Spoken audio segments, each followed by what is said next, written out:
Hi everyone, welcome to Chai Pe Charcha episode 2 with Nikhil Shivane. Thank you Nikhil for joining in. So we have Nikhil Shivane sir who has got 10 years of experience in Samsung as zonal sales manager.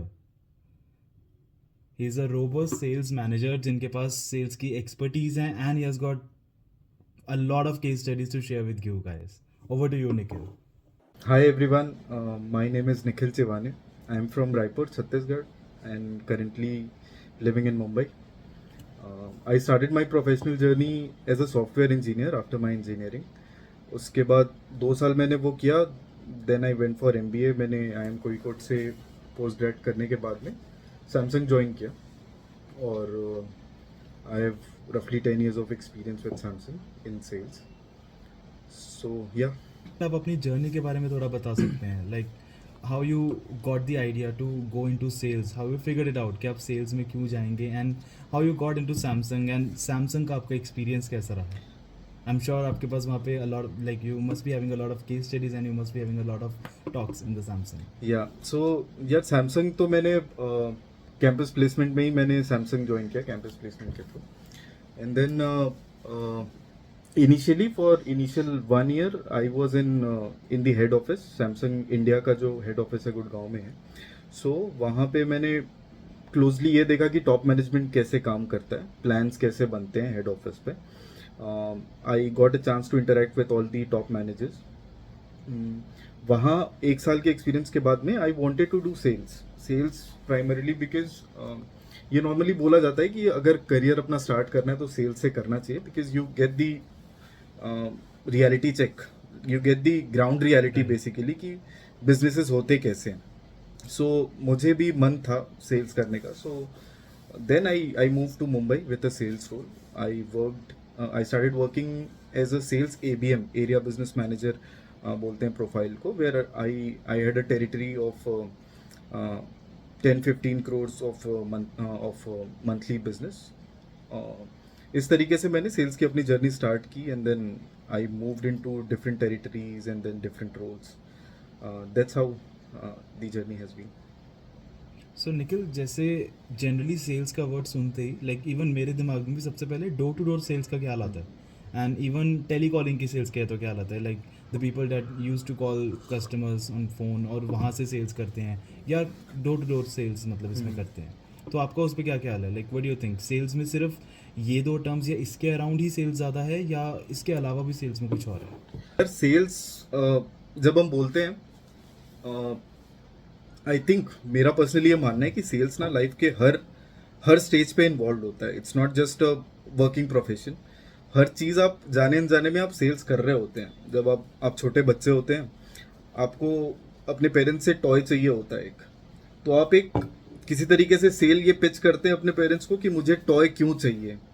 कुछ भी हो सकता है, अगर आप नहीं दोगे तो मैं रोने लग जाऊंगा, या बोल सकता है अगर आप दोगे तो मैं इससे कुछ अच्छी चीज़ सीखूंगा. किसी ना किसी तरीके से आप एक पिच करते हो. सो आई थिंक सेल्स को इस तरीके से देखना चाहिए कि आपको सामने वाले को कन्विंस करना कि भाई मैं जो बोल रहा हूँ आपको मेरी बात क्यों माननी है. ये मोटा मोटा सेल्स का फंडा है. सो टिपिकली जो आपने बोला, मुझे भी पहले यही एक नोशन था कि भाई सेल्स का मतलब ऐसे ही होता है कि मुझे जाके कोई प्रोडक्ट या कोई सर्विस बेचनी होगी.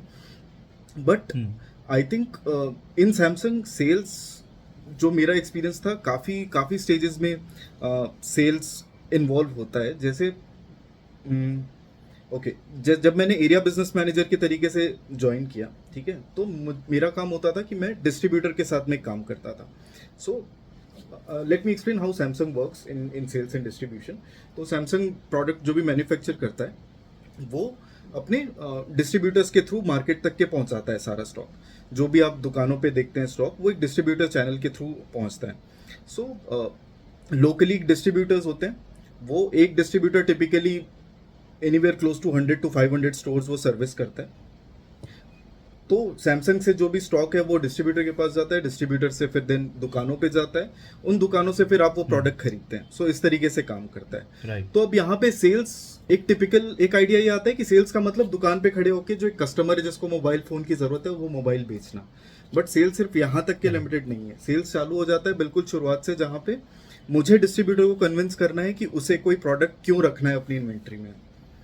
वहाँ हमको उसके साथ में डिस्कस करना होता है कि भाई ये प्रोडक्ट है, हम इतना सेल्स इसका फोरकास्ट कर रहे हैं, हमको इतनी इन्वेंट्री की ज़रूरत पड़ेगी, तो हमको ये माल प्रोक्योर करना है, ये माल आपको उठा के एक जनरल टर्मिनोलॉजी होती है, माल बोलते हैं जो भी सो stock। बेसिकली डिस्ट्रीब्यूशन के साइड से भी आपका कहना है कि सेल्स स्टार्ट हो Yes, जाता है yes, पीछे yes. से, लाइक आपको डिस्ट्रीब्यूटर्स को भी सेल करना पड़ता है एक हाँ, तरीके क्योंकि से कंपनी के अगर बुक्स में तो सेल्स तभी से स्टार्ट हो गई जब कंपनी ने अपना स्टॉक जो है Right. डिस्ट्रीब्यूटर को बिल कर दिया। तो एक फर्स्ट इसको हम बोलते हैं प्राइमरी, हम बोलते हैं कि प्राइमरी सेल्स हो गया ये, कि पहला जो सैमसंग के वेयर हाउस से जो स्टॉक है वो डिस्ट्रीब्यूटर के पास चला गया। उसके बाद में फिर सेकेंडरी होती है, अगर एक और लेवल ऑफ डिस्ट्रीब्यूटर होते हैं, जैसे एक नेशनल डिस्ट्रीब्यूटर होता है, वहां से फिर लोकल डिस्ट्रीब्यूटर होते हैं, उसके पास जब स्टॉक आता है उसको सेकेंडरी Right. बोलते हैं। फिर जब वो स्टॉक दुकानों पे जाता है, दुकान की शेल्फ में प्लेस होता है, उसको हम टर्शरी बोलते हैं। तो ये सारे सेल्स के स्टेजेस हैं। Okay. तो ये टर्शरी सेल्स हो गई। उसके बाद Okay. जब फाइनली कस्टमर जब वो फोन लेके जाता है, उसमें अपना सिम कार्ड डाल के फोन चालू करता है, वो अल्टीमेटली उसको हम सेल आउट बोलते हैं या सेल थ्रू टू बोलते हैं। सो ये अलग अलग Okay. स्टेजेस होते हैं। तो डेफिनेटली हर स्टेज में ही हमको ये जो सेल्स है वो करना पड़ता है। डिस्ट्रीब्यूटर को कन्विंस करना पड़ता है कि तू पहले वो स्टॉक उठा ले। फिर डिस्ट्रीब्यूटर, एक डिस्ट्रीब्यूटर के पास में सपोज अगर उसके पास में 100 स्टोर्स हैं, तो हर 20-25 स्टोर्स के पीछे उसके पास में एक सेल्स पर्सन होता है, जिसको हम FOS बोलते हैं नॉर्मली, जिसका काम होता है सुबह डिस्ट्रीब्यूटर के ऑफिस में आना, मीटिंग अटेंड करना, जहाँ पे उसको बताया जाता है कि आज का टास्क क्या है, आज हमको कौन कौन से प्रोडक्ट बेचने हैं। फिर वो निकल जाता है मार्केट में एक बैग लेके, और वो जाके दुकान पे उसकी एक बीट फिक्स होती है कि आज मुझे इन 5 दुकानों पे जाना है, वहाँ पे मुझे अपना ये प्रोडक्ट है जो उसको बेच के आना है। बेच के एज इन हम वहाँ पे स्टॉक का ऑर्डर लेते हैं, फिर डिलीवरी अलग से होती है, बट कुल मिला के उससे ऑर्डर लेना है। तो ये इस तरीके से वो FOS जो है वो दुकान पे जाके डीलर को सेल्स का काम करता है। और साथ में वो पेमेंट कलेक्शन का भी काम होता है कि भाई आपने जो 10 दिन पहले जो स्टॉक लिया था वो बिक गया है आपका या नहीं बिका है, जो भी है, तो उसका पेमेंट कलेक्शन भी करता है। तो इस तो तरीके से ऐसे में आपको चैलेंजेस मतलब इसमें आते हैं, लाइक जैसे अगर मैं कहूँ कस्टमर वे में अगर मैं कहूँ, तो जब हम B2C कुछ भी सेल करते हैं तो हमारे पास हमेशा ये इश्यूज होते हैं कि हम कस्टमर को बेचे कैसे, कस्टमर के पास बहुत ऑप्शंस हैं। तो डिस्ट्रीब्यूटर्स के साथ भी ऐसा होता है कि उनके पास आप ही के प्रोडक्ट्स में ऑप्शंस हो, या आप ही के जो कंपेरिटर्स हैं, for example if I talk about Samsung, तो सैमसंग के कंपेरिटर्स में एंड्रॉयड के अंदर ही we got multiple competitors, Realme, Redmi. तो ऐसा होता है कि आपको डिस्ट्रीब्यूटर्स के अंदर भी वो चैलेंजेस को फेस करना पड़ता है while procuring your stocks at their store. हाँ, डेफिनेटली यार, क्योंकि देखो सैमसंग एक ऐसा ब्रांड है जहाँ पे अभी तो फीचर फोन बंद हो गए, बट जब फीचर फोन थे तब 600,000 रुपए से लेकर के 1.5 लाख रुपए का फोल्डेबल फोन, इतनी बड़ी रेंज है सैमसंग के Right. पास में, तो हर सेगमेंट के फोन है। अब you need to understand the fact कि हर समय हर प्रोडक्ट की डिमांड नहीं होगी कि सब कुछ चाहिए होगा मार्केट में, ऐसा नहीं होता है। कुछ प्रोडक्ट्स होंगे जिनका बहुत ज्यादा पुल होगा मार्केट से कि भाई वो कस्टमर मांग रहे हैं, हम लोग सप्लाई शॉर्ट हो जा रही है इस लिमिट तक के। बट कुछ प्रोडक्ट साथ में ऐसे भी होंगे जिनको हमको पुश करना पड़ेगा इनवेरिएबली। ये हर बिजनेस का पार्ट होगा, नॉट जस्ट सैमसंग, कि आपके पास में कुछ पुल प्रोडक्ट्स होंगे, कुछ पुश करना पड़ेगा। जहां पुश करना पड़ता है वहां पे ही सेल्स टीम की जरूरत पड़ती है, हमारी जरूरत पड़ती है।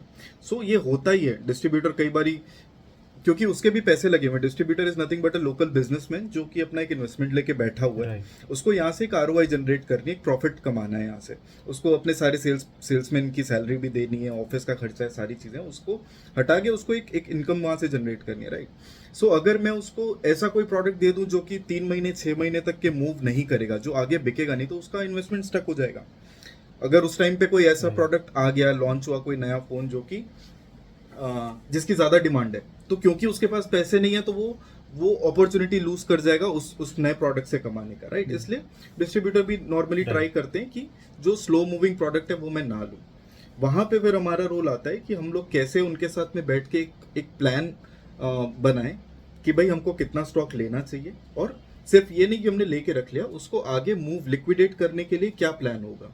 सो ये हमको उसको इस तरीके से कन्विंस करना पड़ता है कि भाई सपोज अगर कंपनी से ये आया कि भाई हमको 100 यूनिट्स एक प्रोडक्ट लेना है, तो वो आगे जाके वो 100 का हम लोग सेल आउट कैसे प्लान करेंगे, 2 वीक्स में, 3 वीक्स में, 1 मंथ में, इस तरीके से। तो या डिफिकल्ट तो होता है थोड़ा। सो सैमसंग का अगर मैं जैसे देखूं, सैमसंग की 2 मेन कैटेगरीज हैं, एक उसके आ जाते हैं प्रीमियम फोन्स और एक उसके आ जाते हैं बजट फोन्स। तो ऐसा कभी हुआ है कि इनके अंदर ही आपस में बहुत कंपटीशन आ गया हो? कोई 3 या 4 मॉडल्स में या 2 मॉडल्स में जिनके लिए आपको डिस्ट्रीब्यूटर के साथ वो चैलेंज एक्सेप्ट करना पड़ा हो कि एक प्रोडक्ट उनमें बहुत हाई सेलिंग है, एक स्टार प्रोडक्ट बना हुआ है, और एक प्रोडक्ट की जो डिमांड है वो इतनी ज़्यादा नहीं आ रही, बट आपके ऊपर प्रेशर Okay. है। कोई ऐसा इंसिडेंट आपके साथ हुआ, हाँ। Maybe in budget phones और maybe in premium phones? या डेफिनेटली देखो, सैमसंग में जो प्रीमियम फोन्स का सेगमेंट है, वहाँ पे कंपटीशन सिर्फ एक ही और ब्रांड है, एप्पल। और सैमसंग के पास में वहाँ पे एस सीरीज होती है, जो भी रिसेंटली Right. S25 भी लॉन्च हुआ है। उसके अलावा फोल्डेबल्स होते हैं हमारे, फोल्डेबल स्मार्टफोन्स, जो कि Right. 5-6 अभी जनरेशन उसके आ गए हैं, मतलब 5-6 साल से वो फोल्डेबल फोन्स बेच रहे हैं। सो फोल्ड के अंदर में भी दो कैटेगरी होती है। एक फोल्ड होता है जो कि एक बड़ा फॉर्म फैक्टर है, जो खुलने के बाद में एक टैब जैसा हो जाता है। एक दूसरा होता है फ्लिप। Correct. फ्लिप एक ऐसा एक कॉम्पैक्ट फॉर्म फैक्टर है जो कि फ्लिप होने के बाद में बहुत ही कॉम्पैक्ट डिवाइस बन जाता है और खोलने के बाद में एक नॉर्मल फोन की तरीके से दिखता है। सो ये चैलेंज उस टाइम पे इनिशियली जब सेकंड या थर्ड आइटरेशन था फोल्ड का, उस टाइम पे ये बहुत चैलेंज आ रहा था कि फोल्ड का एक्सेप्टेंस बहुत ज़्यादा होता है। तो to give you an approx example, अगर 100 फोल्डेबल बिक रहे हैं तो उसमें से 95 फोल्ड होंगे, सिर्फ 5 फ्लिप होंगे, ऐसा रेशियो होता है। ओह, इतना हाँ, ज़्यादा? तो लेकिन एज अ सेल्स पर्सन और एज अ कंपनी हमको बेचने तो दोनों ही प्रोडक्ट है, क्योंकि फ्लिप का जो भी प्रोडक्शन Right. हुआ है, फ्लिप का प्रोडक्शन भी उस हिसाब से कम ही होता है, बट जो प्रोडक्शन है हमको वो तो बेचना ही है। बट चैलेंज ये आता है क्योंकि अब 2 बार 3 बार सेकेंड थर्ड फोल्ड फ्लिप तक के लोगों को एक्सपीरियंस हो गया कि फ्लिप कम बिकता है। तो फोर्थ जो फोल्ड फ्लिप आया, उस टाइम पे लोगों ने लेना ही मना कर दिया कि भाई हम फ्लिप नहीं लेंगे, सिर्फ 1 यूनिट लेंगे या 2 यूनिट लेंगे, सिर्फ जो नॉर्म है वो पूरा करने के लिए। सो वहां पे फिर हमको एक प्लान करना पड़ा कि भाई फ्लिप को हम कैसे बढ़ा सकते हैं। तो ये चीज हम Okay. अपनी टीम के साथ हम लोग बैठे, हमने थोड़ा ब्रेनस्टॉर्म किया कि भाई फ्लिप बेचना तो है, अब इसको किस तरीके से बेचा जाए। अब हमने क्या किया कि एक चीज ये नोटिस की, हमने सब डीलर से पहले बात की ऑब्वियसली कि आप क्यों नहीं चाहते हो। तो उन्होंने बोला ये ज्यादातर ऐसा लगता है कि लड़कियों के लिए ही फोन है। एक थोड़ा सा वो एक परसेप्शन उसके साथ में Okay. एक अटैच हो गया था कि फोल्ड इज फॉर मेल। ये फ्लिप के लिए Right, मतलब right. परसेप्शन राइट राइट हो गया। एक ये Okay. परसेप्शन था, fold is for male audience and flip is for female audience. Okay. Company के एड्स भी इसी तरीके से होते थे कि फीमेल मॉडल के हाथ में फ्लिप होता था। तो अब वो तो है, कंपनी अपनी तरफ से तो सारे एफर्ट्स कर रही है जो भी करनी है। अब लोकली हम लोग क्या कर सकते हैं, तो हमने ये किया कि हमको ये परसेप्शन पहले तो ब्रेक करना है, क्योंकि अगर आप एक बार यूज करो ना, डेमो फोन भी होते हैं दुकान पे, आप एक बार यूज करो तो वो बहुत ही अच्छा है, कहीं से भी ये नहीं लगता कि ये बहुत ही फेमिनिन प्रोडक्ट है ऐसा कुछ। तो हमने सोचा कि जब तक लोगों को हैंड्स ऑन एक्सपीरियंस नहीं होगा तब तक के इसके ऊपर कॉन्फिडेंस बिल्ड नहीं होगा। तो सबसे पहले मैंने अपने डिस्ट्रीब्यूटर से पूछा कि भाई आप लोग फोन कितने टाइम में अपना चेंज करते हो। मोस्टली सारे अच्छे वेल टू डू बिजनेसमैन है तो वो प्रीमियम फोन्स यूज करते हैं और नॉर्मली 6 महीने साल भर में वो लोग नया फोन लेते रहते हैं।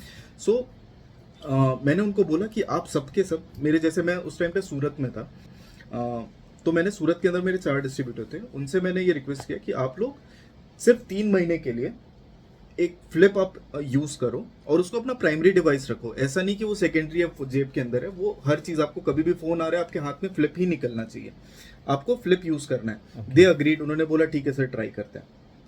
When they started using it, वो उन्होंने ऑब्जर्व किया कि यार वो कहीं भी जाते हैं ना, जैसे फ्रेंड्स एंड फैमिली के साथ में कहीं बाहर हैं, कहीं डिनर पे गए हुए कुछ भी, वो जब भी फोन निकालते हैं it becomes a conversation topic कि यार ये कौन सा फोन है, या फिर हाँ ये मैंने ऐड देखा है, दिखा कैसा दिखता है जरा। लोग नोटिस करते हैं और अप्रिशिएट जरूर करते हैं कि ये तो बढ़िया है। और अगर आपको याद होगा, ये फ्लिप का तो एक टाइम पे काफी ज्यादा क्रेज हुआ करता था जब मोटो रेजर और ये फोन्स आते थे कि फ्लिप करके लो, तो वो भी चीज एक नॉस्टैल्जिया भी हिट करता है कि अरे टच स्क्रीन के साथ में भी ऐसा आ सकता है और ये पूरा डिस्प्ले मोड कैसे रहा है। सो ये सारी क्यूरियोसिटी बिल्ड होती है। तो ये रिस्पॉन्स देख के डिस्ट्रीब्यूटर्स, मेरे जो डिस्ट्रीब्यूटर्स हैं उनको कॉन्फिडेंस आया कि नहीं प्रोडक्ट तो अच्छा है, अगर एक बार लोग यूज करने लगे तो उनको अच्छा लगेगा। फिर सेकंड स्टेप आया कि अब तो ये लिमिटेड ऑडियंस है कि डिस्ट्रीब्यूटर है, उनकी फैमिली फ्रेंड्स है, लिमिटेड है, ये लोग तो लेंगे बट कितना ही बिक जाएगा इससे। तो सेकंड स्टेज आया कि कस्टमर को कैसे दिखाएं। कस्टमर का टच पॉइंट है डीलर्स, जो दुकानदार एक बैठा हुआ है दुकान के अंदर पे। ये नॉर्मली 80,000 85,000 90,000 का फोन है। इस रेंज के कस्टमर वो दुकानदार से जरूर इंटरेक्ट करते हैं, जान पहचान होती है या फिर लेने के पहले कुछ बार्गेन करने के लिए वो बात करते हैं। तो हमने उन डीलर्स को टारगेट किया डिस्ट्रीब्यूटर्स के साथ मिलकर, क्योंकि इनका भी रिलेशन अच्छा होता है, एक रेपो होती है और उनके रिक्वेस्ट पे डीलर्स भी काफी सारी चीजें करते हैं। तो हमने उनको बोला कि आप अगले 3 महीने के लिए फ्लिप फोन यूज करोगे, हमेशा आपको कोई भी कॉल है आपके हाथ में फ्लिप होना चाहिए, टेबल पे जो रखा रहता है काउंटर पे फ्लिप रखा होना चाहिए आपका। सो इस तरीके से वो एक कस्टमर का टच पॉइंट बढ़ा, फिर डीलर्स को भी कॉन्फिडेंस आया। तो ये सब करने के बाद में एक ट्रैक्शन जरूर बढ़ा फ्लिप का। मैं ये नहीं बोलूंगा कि जो 100 और 95 का रेशो था वो 50-50 हो गया, बट वो 5 से बढ़ के 20 जरूर हो गया इस चीज को करने से। So okay. ये सारी चीजें तो करनी So, पड़ती हैं। अगर मैं इसको मतलब ब्रेकआउट हाँ। करूं, लाइक जितना मुझे इसमें अंडरस्टैंड हो रहा है, आपने एक तो उसकी विजिबिलिटी इंक्रीज की, राइट? सबसे पहले तो, ताकि कस्टमर को दिखना correct, start. Visibility in the sense Secondly, कि कोई आपने- यूज कर रहा yes. है, कि it's not just a feminine product. Correct. देखो ये जो मेल है, दुकानदार है, वो भी शान से यूज कर रहा है ये फोन। और एक विजिबिलिटी सेकंड स्टेज में Right. भी कि मैंने उसके एक बैनर्स बनाए, थोड़े से डिफरेंट लंबे लंबे बैनर्स थे दुकान पे, और एक लोकली एक मैंने एक कैंपेन रन किया कि जॉइन द फ्लिप साइड, कि कुछ नया ट्राई करो, join the Okay. Flip side के बढ़िया कलरफुल मैंने बैनर्स लगाए। तो हर तरीके से एक टच पॉइंट मिल रहा था कस्टमर को कि हाँ फ्लिप कुछ नया है। सेकेंडली आई थिंक आपने परसेप्शन को चेंज किया, बिकॉज कस्टमर्स की जो पहले परसेप्शन बन गई थी कि इट्स अ फेमिनाइन प्रोडक्ट, तो उस परसेप्शन को आपने बदलने के लिए सारी जो आपकी जितनी एक्टिविटीज थी, वो Correct. सारी परसेप्शन को चेंज करने के लिए थी। Correct. बिकॉज फोल्ड को ऑटोमेटिकली वो परसेप्शन मिल रहा था कि it's a male generic product, जबकि फ्लिप को ऑपोजिट मिल रहा था इन सारे केसेस में।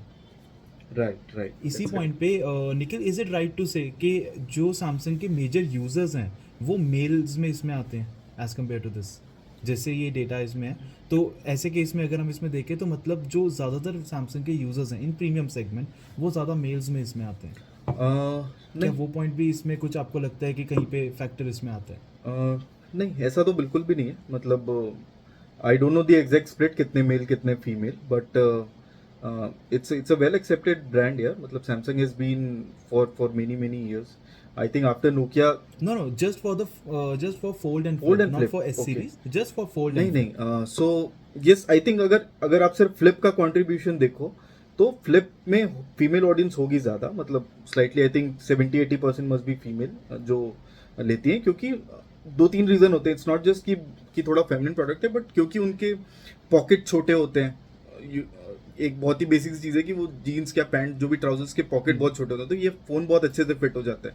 या फिर अगर वो कोई पर्स कैरी करती है तो वहाँ पे लिमिटेड स्पेस है, तो वहाँ पे बहुत अच्छे से ये चीज़ फिट इन हो जाता है। In fact my wife also uses flip phone, और उसको बहुत ही अच्छा लगता है वो फ़ोन यूज़ करते हुए, क्योंकि हैसल नहीं है। आजकल सारे बड़े डिस्प्ले वाले फ़ोन चलते हैं, तो उसको कैरी करना थोड़ा डिफिकल्ट होता है। इसलिए आई थिंक थोड़ा उसकी फीमेल ऑडियंस है, ज़्यादा फीमेल बायर्स हैं। Okay okay. And secondly Nikhil, जैसे बजट कैटेगरी में अगर हम देखें तो प्रीमियम कैटेगरी में तो मेजरली 2 प्लेयर्स ही सबसे ज़्यादा इस टाइम प्रोमिनेंट है मार्केट में, एप्पल एंड सैमसंग, ठीक है। जो बजट कैटेगरी है उसमें तो आपके पास बहुत ज़्यादा कंपटीशन है, मतलब there are plenty of other brands जो मार्केट में खेल रहे हैं Right. सेम प्राइस रेंज में, तो अब प्राइस पे तो वहाँ पे बीट करना बहुत मुश्किल हो जाता होगा। तो ऐसे केस में कभी ऐसी कोई केस स्टडी है, ऐसा कोई आपके साथ कोई ऐसा इंसिडेंट जहाँ पे आपको फीचर्स के बेसिस पे आपको मार्केट के अंदर परसेप्शन बदलनी पड़ी हो, या मे बी आपको कोई न्यू फीचर्स इंट्रोड्यूस करवाने पड़े हो just to make your product look more versatile as compare to the comparative product, specially in the budget वाली category? Budget category means below 40,000, Yes. Below 35,000। या ऐसी राइटली मेंशन, जो सब 50K मैं कहूँगा आजकल। तो एक चीज़ ये मोबाइल इंडस्ट्री में, स्मार्टफोन इंडस्ट्री में हो रही है कि धीरे धीरे जो ASP है वो बढ़ता जा रहा है लोगों का। मतलब और धीरे धीरे छोटे सेगमेंट जो है वो कम, जैसे Samsung has already exerted the keypad वाले फ़ोन, जो फीचर फ़ोन हम उसको कहते हैं, वो हम बंद कर चुके हैं।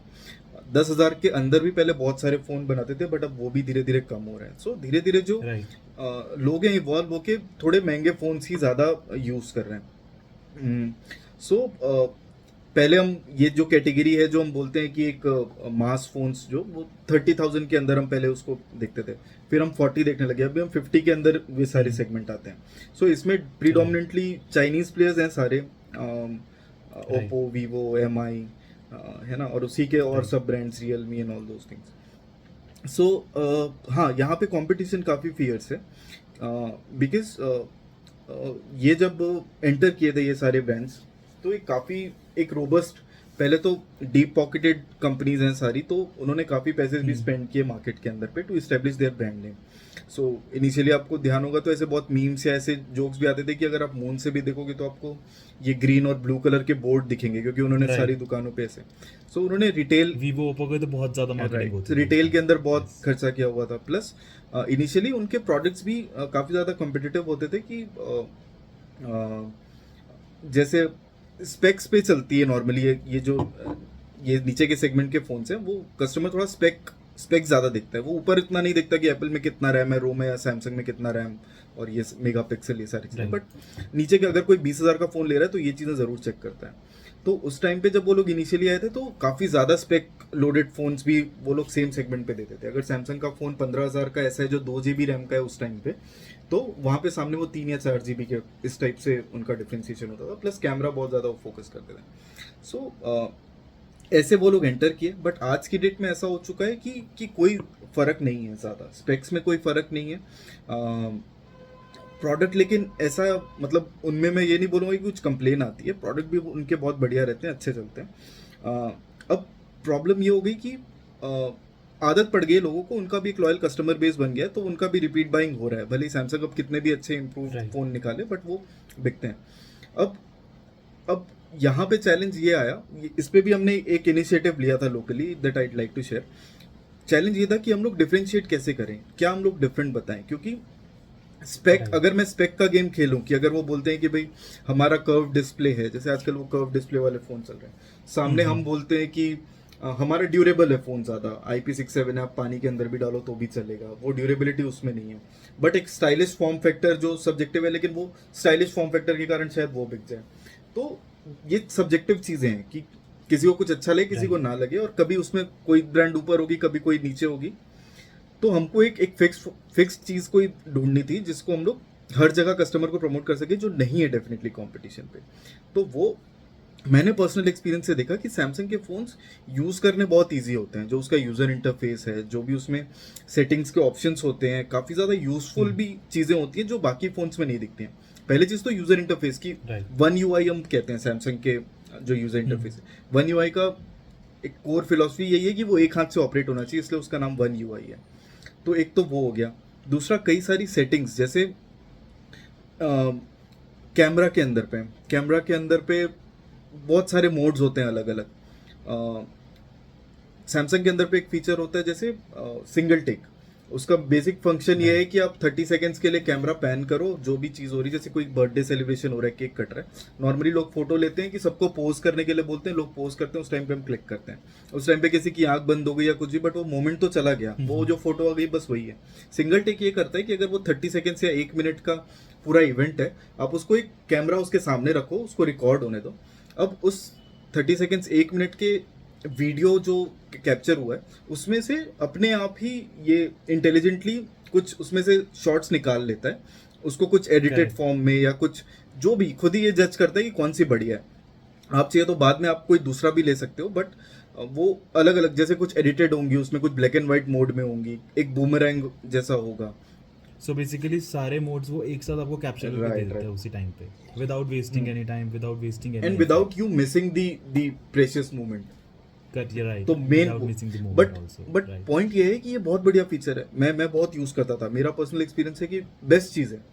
बट नहीं पता लोगों को, कस्टमर्स जो मैं, क्योंकि मैं एज अ सेल्स पर्सन, मुझे ये बहुत अच्छा लगता था कि मैं नॉर्मली शॉप फ्लोर पे जाऊँ, कस्टमर से इंटरेक्ट करूँ कि वो कोई फ़ोन ले रहे हैं तो क्यों ले रहे हैं, फ़ोन में उनको क्या अच्छा लगता है, क्या नहीं अच्छा लगता है, क्या कंप्लेन है। सो मैं उनसे बहुत कुछ सीखता हूँ। सो मैंने ये ऑब्जर्व किया कि नहीं पता नॉर्मली लोगों को। सो इस टाइप की मैंने टोटल 10 चीज़ें ऐसे लिस्ट डाउन की।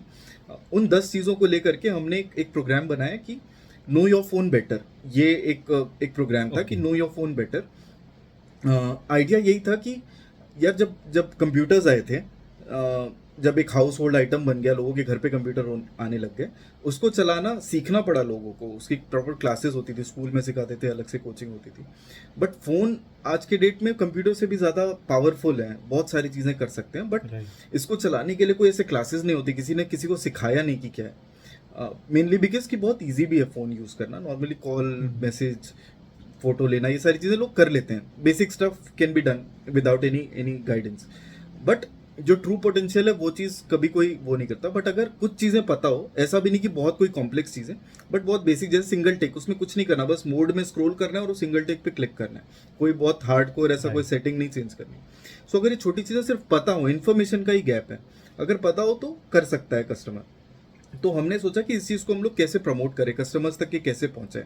और ऐसा नहीं, बहुत सारी चीज़ें, 10 बहुत ही बढ़िया जो 10 चीज़ें वो तो हमने फिर जब भी हमारे कोई फ्लैगशिप लॉन्च होते हैं, जैसे एस सीरीज हर साल अभी जैन में जैसे लॉन्च हुई, तो उस टाइम पे हमने ये चीज़ स्टार्ट की कि हम कंज्यूमर्स को बुलाएंगे। ये भी चीज़ आई थिंक मोबाइल इंडस्ट्री में मैंने पहली बार ये ऐसा सुना कि हम एक कस्टमर्स को, जो भी फर्स्ट डे फर्स्ट शो वाला यहाँ पे भी क्रेज होता है कि नया फ़ोन आया तो हमको पहले दिन ही तुरंत चाहिए, तो लॉयल कस्टमर होते हैं हर दुकानदार के ऐसे।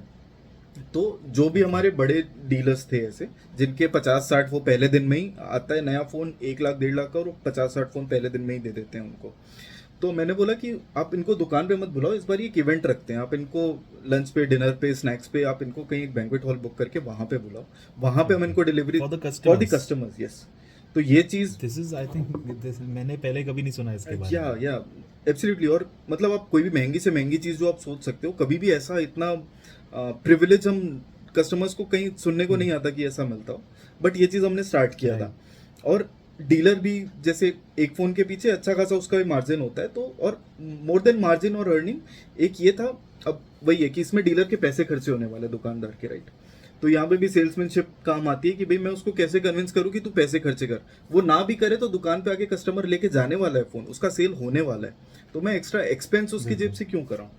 तो यहाँ पे ये पॉइंट हमने पिच किया उसको कि भाई आप एक अपना एक लॉयल कस्टमर बेस बना रहे हो, एक बार ये अपने कस्टमर को ये एक प्रिविलेज फील करा दिया ना, उसके बाद में वो कहीं नहीं जाने वाला, वो अपने फ्रेंड्स को उल्टा लेके आने वाला है आपके पास में, उनकी आने वाली पीढ़ियां भी आपसे ही फ़ोन लेने वाली है। क्योंकि आज के टाइम पे लॉयल्टी, कस्टमर लॉयल्टी बहुत ज़्यादा प्रीशियस है, इतना ज़्यादा कॉम्पिटिटिव मार्केट है, ऑनलाइन मार्केट का इतना ज़्यादा पेनिट्रेशन है। तो डीलर को ये चीज़, फिर उनको ये चीज़ अच्छी लगी और उनको लगा कि हाँ ठीक है, it's worth spending money on this event. तो उन्होंने अच्छा खासा फिर वो एक इवेंट ऑर्गेनाइज किया, वहाँ पे हमने प्रॉपर एक होस्ट रख के, पूरा सेटअप रख के हमने एंटरटेनमेंट प्रोवाइड किया, फूड प्रोवाइड किया कस्टमर्स को, उनको बहुत अच्छा लगा, फ़ोन उनको डिलीवर किया। साथ में हमने 15-20 मिनट का एक सेशन रख दिया कस्टमर्स के लिए, जहाँ पे हमने उस प्रोडक्ट के बारे में नहीं बताया, जैसे हमने S23 के टाइम स्टार्ट किया था। S23 के फीचर्स हमने नहीं बताया कि भाई इसमें इस बार इतना इम्प्रूव डिस्प्ले है, इतना टाइम्स बेटर रैम है, और ये सारी हार्डकोर स्पेक्स की बात हम नहीं करना चाहते थे, क्योंकि कस्टमर को इंटरेस्ट भी नहीं है। हमने सिर्फ ये जो 10 पॉइंट मैंने बताए थे, हमने उस पर डिस्कशन किया कस्टमर्स के साथ में, और एक इंटरेक्टिव रख के कि सिंगल टेक जैसे मैंने बोला एक एग्जांपल, तो उसमें किसी एक कस्टमर को सामने बुला लिया, उसको बोला आप करके देखो, पीपल वर सरप्राइज्ड। तो काफ़ी अच्छा रिस्पॉन्स था उसमें। तो इससे क्या हुआ कि एक बस क्रिएट हो गया कि यार सैमसंग में, और आइडिया यही था कि जो कस्टमर्स हैं ये लोग ही इसको प्रमोट कर सकते हैं, हम लोग कितना भी बोले, कस्टमर दुकान पे उतना खड़ा होकर सुनता नहीं है। जब ये कस्टमर यूज करेगा इस फीचर को, साथ में अपने दोस्तों को शो ऑफ करेगा कि देख मेरे फोन में ये होता है, तेरे फोन में होता है, या शो ऑफ ना भी करे, जब वो यूज कर रहा होगा लोग पूछने लगेंगे कि ये क्या नई चीज है। तो इस तरीके से ऑटोमेटिकली मार्केटिंग भी आपकी होनी स्टार्ट हो यस जाएगी यस। इससे। और उससे फिर ये भी हुआ कि जब एक डीलर ने किया, अच्छा रिस्पॉन्स आया, फिर हमारे और भी डीलर्स हैं, उन लोगों ने भी फिर हमको अप्रोच किया कि नहीं हमारे लिए भी आप ऐसा एक इवेंट ऑर्गेनाइज करो, आप यहाँ पे भी बताओ। तो वो आई थिंक एक बहुत बढ़िया स्टेप था। तो पहला स्टेप तो ये हो गया कि एक limited set of 50 to 100 customers जो वहाँ पे उस, जैसे हमने दमन में किया था स्टार्ट, दमन में 50-100 कस्टमर्स आ गए। अब मुझे बाकी जगह से भी आया कि तुमने बाकी और 2-3 जगह पे किया, बट अब उसके बाद था कि अब इसको हर दुकान, जो छोटे छोटे, मेरे एक छोटा सा टाउन है, वहाँ के कस्टमर को भी कैसे पता पड़े। तो फिर हमने एक फीडबैक फॉर्म भी भरवाया था उन कस्टमर से, जब हम ये इवेंट कर रहे थे। हमने एक सिंपल एक 1 पेजर उनको दे दिया था, और सिर्फ उनको टिक करना था बुलेट्स में कि हमने जो 10 फीचर बताए, कि आपको क्या लगता है, is this very useful, normal, या you will not use this, ऐसे सिर्फ 3 उनको बॉक्सेस दिए। फिर जब हमने फिर उसमें से निकाले टॉप 5 फीचर, जो सारे कस्टमर्स ने एवरेज, जो सबसे 5 जो सबसे पॉपुलर फीचर थे, हमने फिर सारे हमारे जो प्रमोटर्स होते हैं, प्रमोटर्स बेसिकली जो दुकान पे एक सैमसंग की टी शर्ट पहन के खड़ा होता है, आपको फोन के बारे में बताता है, हमने उन सबको ट्रेन किया कि प्रोडक्ट के बारे में तुम बताते हो कस्टमर को, सारी चीज़ें करते हो, बहुत बढ़िया, बट अब से जो भी कस्टमर आ रहा है दुकान पे, चाहे वो तुम्हारा सैमसंग का फ़ोन लेने आए, कुछ भी लेने आए, तुमको ये 5 चीज़ें उस कस्टमर को बता के ही भेजनी है कि आपको पता है सैमसंग के फ़ोन में ये भी होता है, आपको पता है सैमसंग के फ़ोन में ये भी होता है। इस तरीके से हमने वो चीज़ को प्रमोट किया, और उसका रिजल्ट भी मिला, मतलब डेफिनेटली लोगों को अच्छा लगता है, एक ट्रस्ट भी बिल्ड होता है। आप भी देखो कि आप अगर कुछ भी सामान लेने जाते हो, अगर कोई वहाँ पे जो सेल्समैन है दुकान पे, क्रोमा पे जाते हो फॉर एग्जांपल, एक आदमी है जो आपको पिच करता है, आप जो सवाल कर रहे हो सिर्फ वो जवाब दे रहा है, और उसमें भी मतलब थोड़ा अगर अटक अटक के बता रहे हैं, आपको कॉन्फिडेंस नहीं आएगा उसका। बजाय इसके कि बिल्कुल। दूसरा एक आदमी है, वो भी ऐसा नहीं कि बहुत ज्यादा, बट आप जो भी पूछ रहे हो उसका बहुत ही प्रिसाइज जवाब दे रहा है, अच्छे से इंटरेक्ट कर रहा है, और उसको आपको एक आइडिया आ गया कि उसको नॉलेज है, तो आपका उस पर ट्रस्ट बिल्ड होता है और आपको लगता है कि ये जो मुझे बताएगा ना, ये मुझे सही प्रोडक्ट बताएगा, तो फिर वहां पे आपके, वही वो डीलर का जानना बहुत ज़रूरी हाँ, होता है, जो भी प्रमोटर है राइट, उसको खुद पता होना चाहिए उस तो प्रोडक्ट के बारे कस्टमर में। का ट्रस्ट जब बिल्ड हो जाता है ना, तो फिर वो सेल्स क्लोज होने का चांसेस बहुत बढ़ जाते हैं, तो वो नॉलेज डेवलप होना उन प्रमोटर्स का बहुत जरूरी था, और ये सारी चीजों से कस्टमर इंप्रेस ही होता है कि यार मैं तो कैमरा बहुत सालों से यूज कर रहा हूँ, तो मुझे क्या नया बता देगा, जब वो नई चीज बताओ वो इंप्रेस हो जाता है राइट। तुरंत। सो वो चीज हमको बहुत ज्यादा हेल्प की थी इस सेगमेंट में। आई थिंक ये केस स्टडी के बारे में मुझे भी नहीं पता था, बिकॉज मैं खुद भी एक सैमसंग यूज़र अच्छा, हूँ। मैं काफ़ी टाइम से सैमसंग ही यूज़ कर रहा हूँ, एंड आई एम प्रीमियम वाला जो सेगमेंट रहता है मैं उसी को बार बार परचेज इसमें करता रहता राइट, हूँ। तो इवन सिंगल टेक वाला जो आपने फीचर इसमें कहा, वो मुझे भी थोड़े टाइम पहले ही पता चला था, मुझे भी इतना ज़्यादा उसके बारे में पता नहीं था। हम्म, बट आपका जो आपने जैसे कैंपेन आपने कहा कि no your phone better, I think वो कैंपेन एक्चुअली बहुत एक यूजफुल कैंपेन है, जहाँ से आप जो रीटारगेटिंग है एज वेल एज जो मे बी दूसरी कंपनीज के जो यूजर्स हैं, फॉर एग्जांपल प्रीमियम में तो अगर हम बात करें तो एप्पल ही आपका सबसे बड़ा कंपेटिटर रहेगा राइट, सैमसंग में। राइट, तो एप्पल के जो यूजर्स हैं उन्हें टारगेट करने के लिए I think no your phone better वाली scene is very much effective, क्योंकि एटलीस्ट वो एक डिफरेंशिएटर आपको एक सामने दे देता है। बिकॉज उसके अलावा हार्डकोर स्पेक्स में तो डिफरेंशिएट करना बहुत ज़्यादा मुश्किल है, बिकॉज या ऑलमोस्ट सारे सेम लेवल पे ही रहते हैं, कैमरा सबके अच्छे हैं, कॉलिंग क्वालिटी सबकी अच्छी है, सब लोग एक सेम लेवल का एक सेम साइज का फ़ोन दे रहे हैं। सो आई और believe it's a very good बहुत सब्जेक्टिव है यार, मतलब फोन से हम एक नॉर्मल एक एवरेज ह्यूमन बीइंग फोन से जो काम करता है ना, आप कोई भी फोन ले लो, हर फोन से वो काम हो सकता है, ठीक है, आप 10,000 का चाहे फोन राइट। लो, चाहे आप 1.5 लाख का फोन लो, जो बेसिक काम आप करते हो सब फोन कर सकते हैं। अगर आप एक प्रीमियम फोन ले ही रहे हो अच्छा, so why not use it's full potential, और एटलीस्ट लो कि भाई क्या क्या कर करेक्ट। सकता है वो phone, that was the only idea. आपको कभी ऐसा लगा है कि आपके एक्सपीरियंस में मार्केटिंग और सेल्स को सिमिलर वे के अंदर लिया गया हो?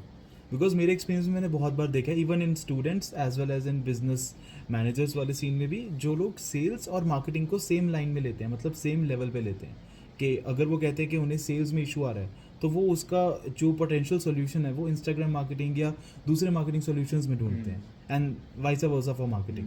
सो ऐसा कभी आपके साथ हुआ है, कोई ऐसी केस स्टडी या कोई ऐसा इंसिडेंट? यार सही बोला तुमने, क्योंकि जब तुमने बोला मार्केटिंग एंड सेल्स, तो मुझे ध्यान है कि हमने जब मैं कॉलेज में था, एमबीए कर रहा था, तब वहाँ पे भी जो सब्जेक्ट हमको पढ़ाया जाता था वो सेल्स एंड मार्केटिंग का ही सब्जेक्ट था, कंबाइन राइट। होके ही ये टर्मिनोलॉजी यूज की जाती है प्रिडोमिनेटली। राइट। सेल्स अलग से कभी नहीं, मैंने कोई बुक देखी है, मैंने हमको नहीं पढ़ाया गया सेल्स अलग से, क्योंकि आई थिंक, इवन मैंने भी हाँ, अभी तक टिल इवन मैंने भी इसमें सेल्स एंड मार्केटिंग में एमबीए किया है, बट हम कभी भी अलग से नहीं इसमें सेल्स में देखा है। सेल्स का वर्ड हमेशा, जैसे मैंने स्टार्टिंग में भी कहा, लोगों के अंदर वो एक पहले से ही एक प्रीडोमिनेशन लेवल है कि sales means door to door selling, या sales means B to C selling, directly जो हम कस्टमर को जो हम चीज़ हाँ, या बेचते हैं, बस टेलीकॉलिंग, उसके अलावा या ज़्यादा चीज़ें नहीं टेलीकॉलिंग कभी बोल लो, देखी, या जनरली, टेलीकॉलिंग, हाँ, जो या टेलिंग करेक्ट, यस। करेक्ट। सो यार मेरे ख्याल से सेल्स इसलिए भी नहीं होता हमारे सिलेबस में, क्योंकि सेल्स पढ़ा नहीं सकते हैं, मतलब सेल्स, पहली चीज तो दोनों एसोसिएटेड हैं, बट ऑन द फील्ड दोनों चीजें काफी डिफरेंट है। मार्केटिंग में आप भले ही 100 चीजें कर रहे हो, बट पॉसिबिलिटी है कि वो चीज सेल्स में कन्वर्ट ना हो, ठीक है, और ये भी राइट। पॉसिबिलिटी कि आप आपने सेल्स में ऐसा कुछ कर दिया जिसके लिए मार्केटिंग कुछ हुई नहीं है, जीरो मार्केटिंग के बाद भी आपने उसको सेल्स में, फिर भी आप उसको बेच पा रहे हो चीजें। So they are associated but not dependent on each other, that I will say. एक मार्केटिंग में ना एक ये होता था बेसिक, मैं इसको इस तरीके से देखता हूँ कि जब हम मार्केटिंग का कोर्स कर रहे थे, उस पर 4 P's हम बोलते हैं फिलिप कोटलर के, कि 4 P's ऑफ हाँ, marketing. Product, price, place and promotion, right. तो वो Right. आपको एक बेसिक सार देता है कि मार्केटिंग किस तरीके से करनी चाहिए, हमको किस किस चीज़ों का ध्यान रखना चाहिए। बट सेल्स में आई थिंक एक और पी आ जाता है, which is people. I think ये पीपल Right. मैनेजमेंट, जो मेरा एक्सपीरियंस है, मुझे पीपल मैनेजमेंट ही लगा mostly, not in the traditional sense of people management, जहाँ हम इसको एचआर से एसोसिएट करते हैं कि it's hiring and motivating people, Right. और ऐसा नहीं। पीपल मैनेजमेंट मैं इसलिए बोल रहा हूँ क्योंकि you need to interact with people a lot, आपको समझना पड़ता है कि सामने वाले का पेन पॉइंट क्या है, उसको किस तरीके से मैं कोई चीज़ पिच कर सकता हूँ। तो उसके लिए जब तक कि आप बेसिक अंडरस्टैंडिंग नहीं होगी, आप समझोगे नहीं, उसका टाइम स्पेंड नहीं करोगे, तब तक कि नहीं होगा। एंड इट इन्वॉल्व्स, चाहे आप एक डायरेक्टली कस्टमर से, आप फ्रंट एंड सेल्समैन हो जहाँ पे आप कस्टमर से इंटरेक्ट कर रहे हो, तब भी आपको पहले कस्टमर की नीड समझनी पड़ेगी। चाहे आप एक मैनेजर के तौर पे काम कर रहे हो, तो आपको आपके नीचे जो, जैसे मेरे पास जो सेल्स टीम थी, मुझे उनको भी समझना पड़ेगा, मेरे डिस्ट्रीब्यूटर्स को भी समझना पड़ेगा कि उनका क्या मोटिवेशन है या उनका क्या चैलेंज है, Correct. मैं कैसे उस चैलेंज को दूर कर सकता हूँ।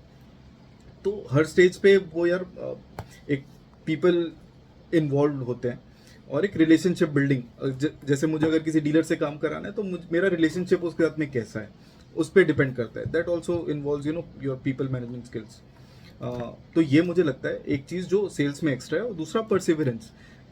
अगर आपने सोच लिया कि यार ये मार्केटिंग पे इतना ये नहीं कर रही है कंपनी इसके बारे में, या हमने सोच लिया यार फ्लिप तो कंपनी भी बोल रही है कि लड़कियों का ही फ़ोन है, क्योंकि लड़कियां ही ऐड में दिखा रहे हैं, लड़की के हाथ में ही होता है वो फ़ोन, की बहुत ही फीमेल सेंट्रिक है, फीमेल बायर ही होगी इसकी, हमने पिच ही नहीं किया किसी मेल को। तो सेल्स का फिर उसमें क्या काम, अगर हम परसिवरेंस हमारे अंदर हो और हम लोग लगे रहे कि नहीं यार ये बेचना तो है, टारगेट है मेरा, अब कोई फीमेल कस्टमर नहीं आई तो मैं क्या नहीं बेचूं, आज मेल कस्टमर आया जिसका रेंज है 70-80 हज़ार 90 हज़ार का फोन लेने का, मैं इसको पिच करके देखता हूँ। तो परसिवरेंस होना चाहिए कि नहीं आज नहीं तो कल बिकेगा।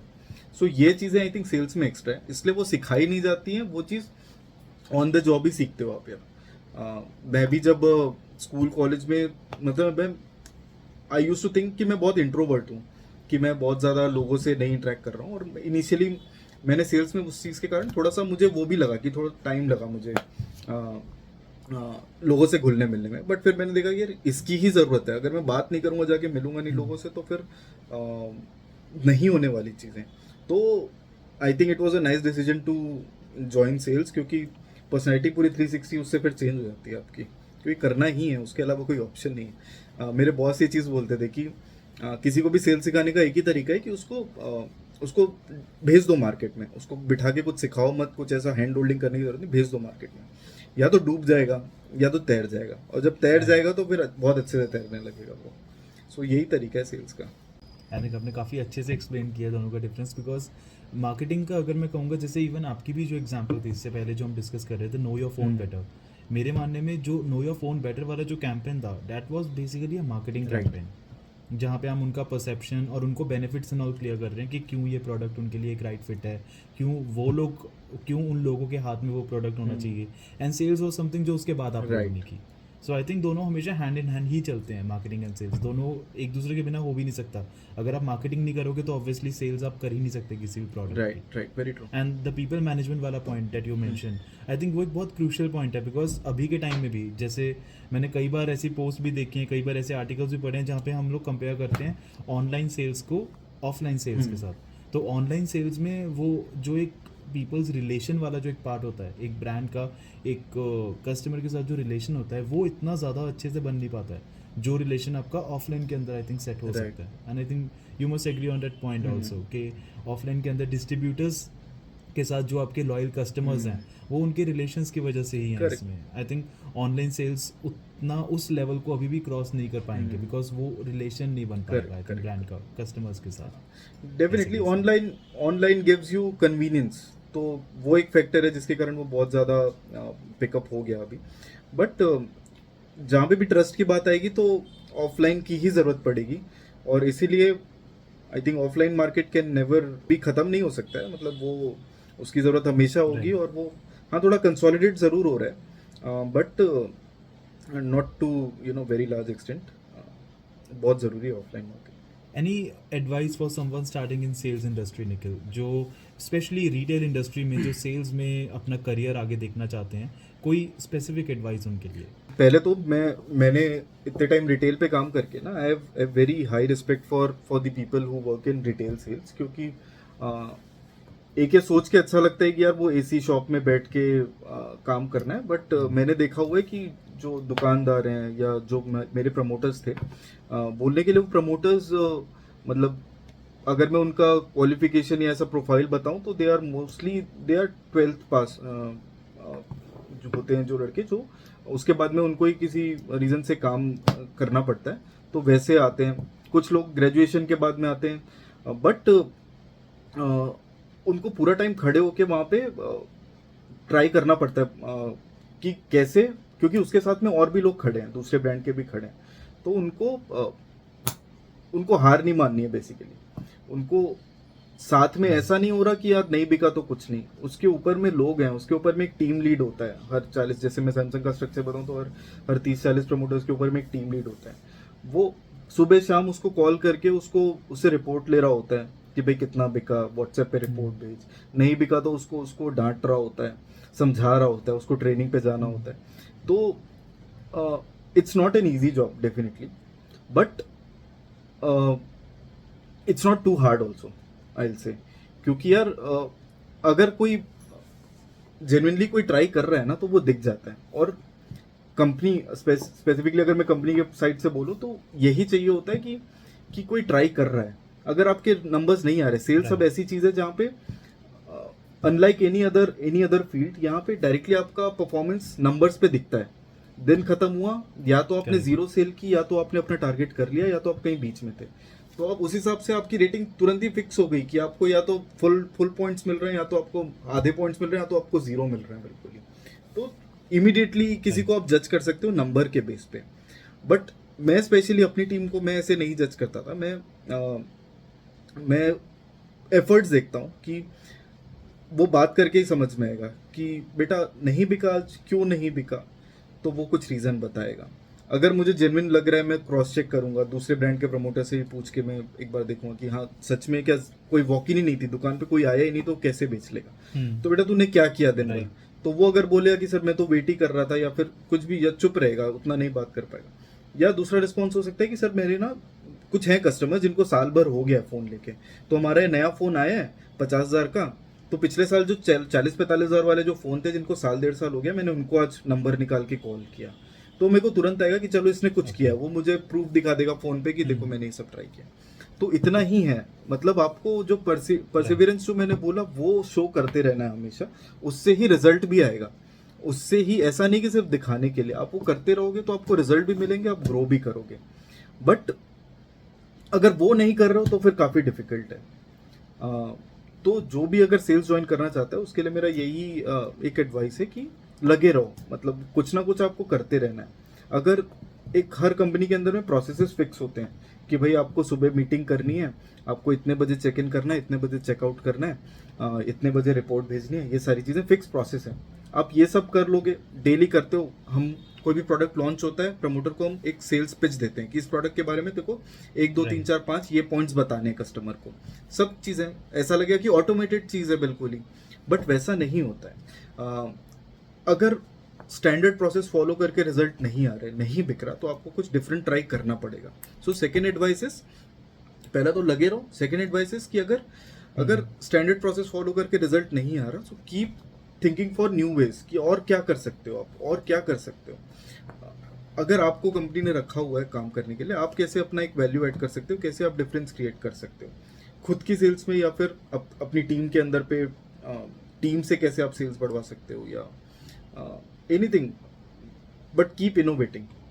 नई नई चीज़ें ट्राई करते रहो। I think these are the 2 things I can think of. I think I would like to add on, इसमें जो पॉइंट्स आपने कहे उन सबके साथ एक पॉजिटिव माइंडसेट आई थिंक बहुत ज़्यादा ज़रूरी है। बिकॉज जो अपनी सिचुएशन की, स्पेशली इन रिटेल सेल्स, अभी वॉक इन अगर हुआ ही नहीं, तो अगर आप उससे बॉकडाउन हो जाओगे, अगर आप बहुत ज़्यादा ही उससे आप फील, मतलब इसमें बहुत ज़्यादा ऐसे ले लोगे कि नहीं ऐसे तो कस्टमर ही नहीं आए, तो जब तक आपका माइंडसेट पॉजिटिव नहीं होगा तब तक आपको आइडियाज़ भी नहीं आएंगे। आपको ये भी नहीं आएगा कि नहीं मैं पुराने कस्टमर्स को कॉल करूँ, या मैं कुछ और आइडिया निकालूँ, या मैं भी कोई और तरीका निकालने का करूँ। तो आई थिंक पॉजिटिव माइंडसेट भी एक बहुत बड़ा रोल प्ले करेगा, specially in a comparative industry like sales, जहाँ पे आपको पता ही नहीं है कि आज के दिन में हो क्या सकता है। बिकॉज होने को तो ये भी हो सकता है कस्टमर्स बहुत सारे हों, होने को ये भी हो सकता है कोई आए ही ना। तो आई गेस लक भी एक बहुत बड़ा रोल इस सब में प्ले करता है साथ साथ। बहुत बड़ा तो नहीं, इंडस्ट्री काफी छोटा सा। लक पे तो नहीं है बिल्कुल भी सेल्स। हाँ, कस्टमर वॉक इन, मतलब चांस देने के लिए एटलीस्ट। कस्टमर वॉक इन भी यार, क्योंकि जब तक कुछ होगा नहीं आप कैसे उसे कन्विंस कर ये भी पाओगे चीज़ है। basically। मतलब जो जब अब अगर हम कस्टमर वॉक इन की बात कर रहे हैं, मैंने बहुत सारे ऐसे डीलर्स देखे हैं। जब व्हेन आई से डीलर्स, इट मींस जो दुकानदार है, जो एक मोबाइल की शॉप खोल के बैठा हुआ है, वहाँ का सेठ जो है उसको हम डीलर बोलते हैं। तो मैंने ऐसे बहुत सारे डीलर देखे हैं जो वॉक इन जनरेट करने के लिए नई नई चीज़ें करता रहता है। सो या positive mindset like you said is definitely very important, but वो नई चीजें जब वो ट्राई करता है तो वॉक इन जनरेट होती है। जैसे सोशल मीडिया पे काफी ज्यादा एक्टिव है मेरे काफी सारे डीलर्स, वो अपने कस्टमर से एंगेज कर रहे हैं। Okay. कुछ के तो 3-4 मिलियन फॉलोअर्स हो गए, वो इतना ज्यादा उस पे फोकस Oh, कर रहे okay. हैं। सो वहां से ही वॉक इन जनरेट होती है। वो वहां पे कुछ डाल देता है कि आज भाई ये फोन के साथ में ये फ्री, या फिर कोई XYZ ऑफर। तो उसके पास से मैंने लाइनें देखी हैं मोबाइल की दुकानों पे, रेलवे रिजर्वेशन की तरह, या फिर जो भी आप लाइन समझ सको, कि बिल्कुल सांप की तरह लंबी लंबी लाइनें मैंने देखी सूरत के अंदर मोबाइल की दुकान के सामने, क्योंकि डीलर ने ऐसा कुछ डाल दिया, उसको कुछ बढ़िया डील में कोई प्रोडक्ट मिल गया। सपोज एक नेक बैंड है, कोई ऐसे कोई लोकल किसी ब्रांड का, कि ये बता गया कि उसकी MRP नॉर्मली इन प्रोडक्ट्स में ज्यादा होती है, कि 5,000 का नेक बैंड है, आपको सिर्फ 200 रुपए में मिल रहा है, या स्मार्ट वॉच। तो उनको डील विल पे मिलती रहती सारी चीजें, तो उन्होंने ऐसा कुछ लगा दिया तो लाइन लग गई लोगों की। So you need to keep innovating, वरना कंपटीशन इतना ज्यादा है कि Right. आपका सेल्स कोई और ले जाएगा, आपकी वॉक इन कोई और ले जाएगा। हम बहुत छोटी छोटी, हमारे जैसे स्टोर्स भी होते हैं जो ब्रांड स्टोर्स होते हैं सैमसंग के, वहाँ पे इन सारी चीज़ों का भी ध्यान रखना पड़ता है। That is also retail sales, इसलिए और ज़्यादा इंपॉर्टेंट हो जाता है। सिर्फ कस्टमर फेसिंग नहीं है, आपकी दुकान कैसी है, लुक एंड फील कैसा है, स्टॉक किस तरीके से जमा हुआ है, बाहर से विजिबल है या नहीं है दुकान। तो हम अपनी स्टोर पे सारी, कोई लाइट बंद करके तो नहीं बैठा हुआ, अच्छा प्रॉपरली वेल लिट होना चाहिए। कस्टमर को बेसिकली दुकान के सामने से गुजरते वक्त मन होना चाहिए कि अगर मुझे मोबाइल लेना है तो मैं इस दुकान पे जाऊं या बगल वाले पे जाऊं, दोनों में से जो जो ज्यादा अपीलिंग होगी वो उस पे ही जाएगा ऑब्वियसली।